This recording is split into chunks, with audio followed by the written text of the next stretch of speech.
How do I navigate faith as a caregiver?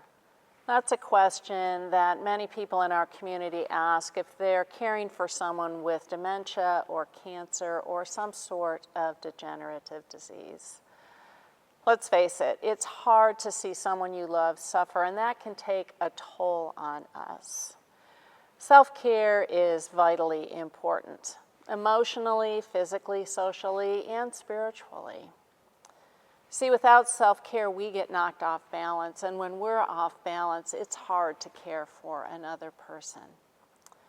So how can you create space for God to renew your spirit? What are the things that give you life? It could be something as simple as a cup of tea and watching the rain fall, or perhaps calling a friend regularly who can be an encouragement to you. Maybe reading a book, perhaps a book on prayer, or asking someone to come and cover for you for a couple hours so you can get out and do something that you enjoy. All of those things give us a Sabbath, a place where we can rest and be renewed. When we are short-tempered or angry or frustrated with the person we are caring for, we can remind ourselves that it's their disease that's responsible for their behavior, and it is not intentionally directed towards us.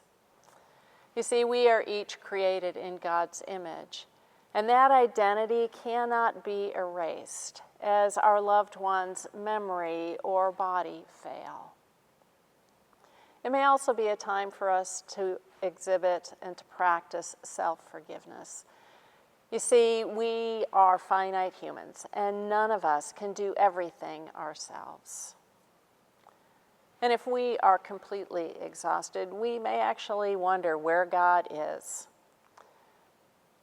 A simple reframing of that question might help. And that question is, how might God be in this? You see, that question is an invitation for us to explore how what we are experiencing may be signs of God's presence and love and compassion for us. I often suggest a simple prayer to help us get regrounded in holding this present moment as a gift. And that prayer is this: God, for this day I give thanks. For this moment I give thanks. And for this breath I give thanks. And then with an invitation to focus on your breath or to sit in silence as long as you are able. Here at LOPC, we recognize that being in community with others is important.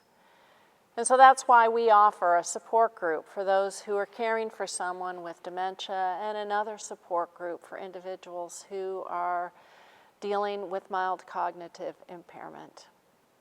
It's important for us to know that we are not alone and we are not crazy.